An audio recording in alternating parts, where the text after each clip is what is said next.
Welcome to my channel, and this is English Podcast. Hello, advanced English learners. Welcome back to another lesson. I am really excited to share with you a few strategies on how to improve your listening comprehension through the use of audiobooks. If you're ready, let's get started. I'm someone who really likes to read. I like reading books that are paperback, hardcover. I like reading books that are on my tablet or my Kindle. And I also love listening to audiobooks. I find that I'm able to get transported to another world if I'm listening to something more sci-fi or fantasy-based that transports me. I also love learning through audiobooks.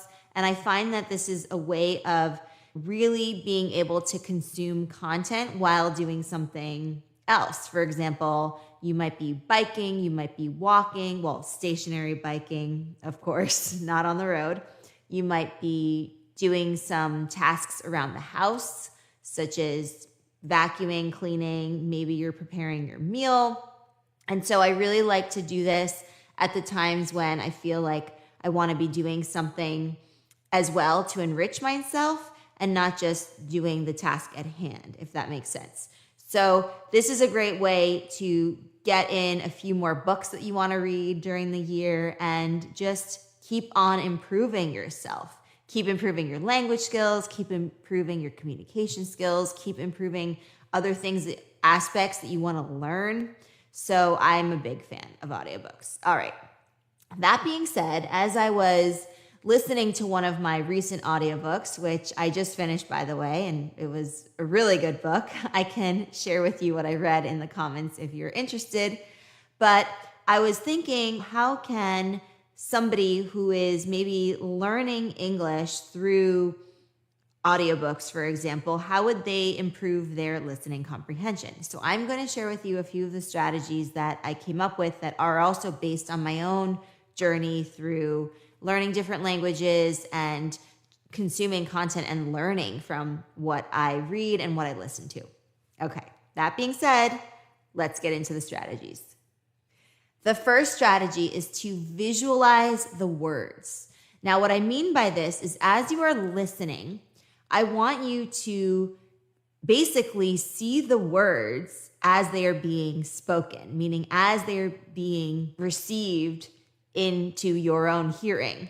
So, for example, if the book says it was a cold, wintry day and the sun was behind the clouds, I want you to see every single word, or as many of the words as you can, by listening for them and visualizing them in your mind. So really seeing each and every word as it is being spoken by the person reading the audiobook, by the narrator.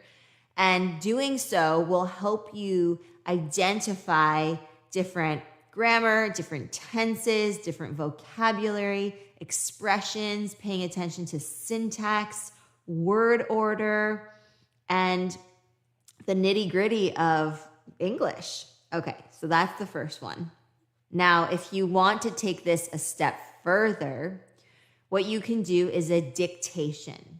So a dictation is an exercise where you will be listening to something. Usually it's set in classrooms where the teacher is reading an excerpt from a book, right? So you have a book, a part of a book that is being read, and it can vary in length. Sometimes it might be 5 minutes, sometimes it might be 10 minutes. And as the teacher is essentially narrating or reading that excerpt from the book, you are writing out what they're saying. So this really is a great exercise to help you think about punctuation, grammar, capitalization, in addition to all of the previous elements I've spoken about, the syntax, the verb tenses, the structure of the sentence, essentially, and of the paragraph. So if you wanted to take the first strategy a step further, then I would recommend you be seated somewhere I would do this with a pen and paper in hand. I don't know that I would necessarily type it out because there's a strong connection between thoughts and having your brain process information and then writing it out physically. I would encourage you to do it that way if you decide to do this dictation. And the way you can do it is you sit down at your desk at a table, you have your audiobook, which is probably going to be on your phone or on another device, maybe your tablet. And as you're listening, give yourself some time to understand what's going on. First, listen to it for about 10 minutes, maybe 5 minutes, and then stop it and then play it again. And as you play it the second time, you can do this dictation. And try not to pause it. So let's say you say, I'm just going to write for 10 minutes, then just stick to 10 minutes. If you say, I'm just going to do 5 minutes, just do 5 minutes. And avoid the temptation to pause it and then go back. You can do that, but I would first encourage you to try it out. And then the third time around, when you do listen to it, you can check your answers. So make sure it's easy enough for you to go back to the beginning of the excerpt. So maybe you start at the beginning of a chapter where it's easy to go back so that you can do this a few times. Because it should take about 2 or 3 rounds. You want to make sure you prime your listening first. Then you want to do the dictation. And then the last thing you want to do is check your answers. And I would go in with a red pen and circle and add where there might be some adjustments to be made. So that is a great activity to do when you really want to test yourself and test your listening comprehension with your audiobook. Are you ready for the next strategy? All right. The second one is a different type of visualization. With this type of visualization, I want you to visualize the story unfold. So I would recommend doing this with a book that has a story element to it. So less so with more information-based books, like a how-to guide, for example, because I think this is easier to try to do with a story. So if you're listening to your book and they're using descriptive language to describe a character or a place or an environment or a situation, or they're taking you down memory lane and they're evoking a certain memory that's important to the narrator or the author. That way, as you're listening, you are imagining the scene unfold. And so if the story is talking about a big red barn with different types of barn animals and how the farmers there are working around the clock to make sure their barn animals are taken care of really well, and so on and so forth, you can actually visualize this scene unfold. So it's different from the first one where you were really thinking of the mechanics of the language, where you were paying attention to the structure, to the verbs, to the tenses, to the syntax, to the word order. Now you're paying attention to the meaning behind the words, the semantics. So imagining the story take place by listening to what the narrator is saying. This is a great way to improve your listening skills. And you can even jot down the scene in terms of what it evoked, the memory that you have now of that excerpt. And again, you can pause and go back and listen again and see where you were aligned and see where maybe you misheard or didn't hear close enough or made a mistake and so on and so forth. So this way you can actually check and make sure that you're following. The third thing you can do is pause, rewind, re-listen. So this could be when you're on a walk and as you're doing so, you are paying attention to certain elements. Maybe you're doing a mix of both, thinking about visualizing the words as well as visualizing the story and scene unfold. And if you feel like you missed something, pause, think for a second, what did I miss? Was it a tense thing? Was it a grammar thing? Was it a verb? Was it a phrase? Was it a phrasal verb? Was it maybe something about the pronunciation? Maybe the connected speech? So many different elements, right? And if there's dialogue, maybe you're intrigued by the dialogue in there.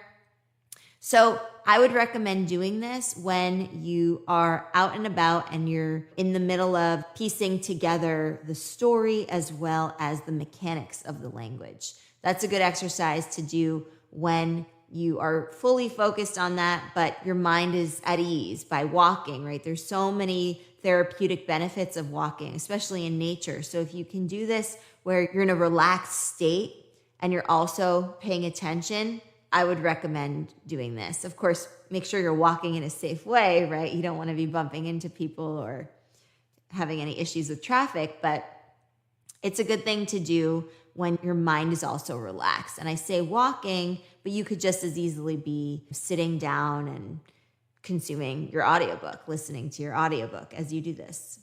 All right, strategy number 4, keep a notepad next to you or a Word document that you might have open on your tablet or your computer so that you can jot down any words, any phrases, any notes that you want to make. And what's great is you can also look at the timestamp as the story is being told, and you can go back to that specific moment in time because you have that exact number on the timestamp where in the story you are, where in the book you are.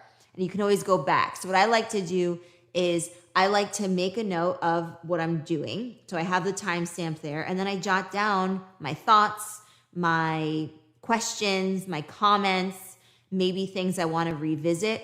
Because a lot of times with audio, there's so much that can get lost in translation, so to speak.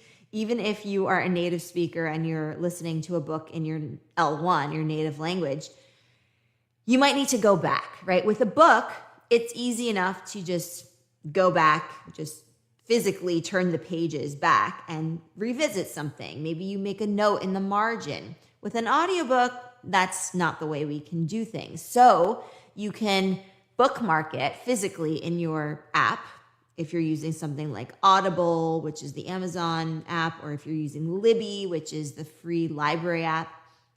Both of which I really like. I really like Audible. I really like Libby. That aside, you can go and actually bookmark something. But I would really recommend doing this on a computer where you can find and search for terms. So if you remember, that passage about the garden, I want to go back into that and dive into that a little bit more, maybe. Or if you're learning something and you want to revisit a topic that was discussed, go back. It's very easy to do so if you have the timestamp. So making notes like this will be really helpful as a reference guide. And that way you can also see what you picked up on. So another great way, not just from a learning perspective, as in learning a concept, but also from a language perspective and making sure that you're following along and picking up on important things for your own language use and communication. All right. And my final tip here, my final strategy is for you to actually use what you learned. Choose something. Choose either a tense or maybe pronunciation or something grammatical or something that evokes certain imagery. Whatever you decide to choose that day, use it. So if it's specific phrasal verbs that you want to use throughout your day, do it. I challenge you to choose one or two and use it that day. And then the next day, let's say you read 10 minutes of your audiobook, follow up again, do something different. Maybe you build on the previous day. So this is going to be great because it's going to allow you to use what you learn as opposed to just forgetting about it, just doing what you need to do, but then completely forgetting about it. We need to keep building on what we learn, right? So if we just spend 10 minutes doing something, but then forget about it the rest of the day, then it's not going to be as useful as if we were to spend 5 minutes on something, really internalize it, and then use it sporadically throughout the day. This is something that I really encourage you to do. That way it really sticks.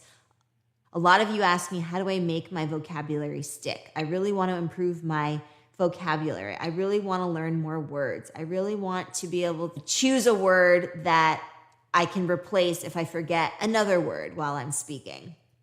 Guess what? This is a great activity. The strategies that I shared with you today are great exercises to do to help you build your vocabulary. So if that is your focus, then do this strictly for vocabulary, at least the first few times you do it, and then choose another element of language. And that way, it never gets boring. It's always dynamic. There's always something different you can do and change and add. So I hope that this was helpful. Let me know what you think. Let me know how you get on with these exercises. Which ones are your favorite? Do you prefer to visualize the words? Do you prefer to visualize the scene? Do you like a mix of both? What are some of the audiobooks that you're enjoying these days? And if you haven't checked it out already, if you have a library card, if you are in the US, first of all, go and sign up at your nearest library. You can get a free library card. And with that library card, you can download the app Libby, Libby, on Android or iOS. Type in your library card information, and that way you get access to all these digital books, including audiobooks that you can take anywhere with you. So I really recommend you do that. That's a wonderful resource. The library is always an amazing place to learn, to be, to hang out, to enjoy, and I would recommend you do that. All right, so let me know how it all goes, and I will see you very soon in another advanced English lesson.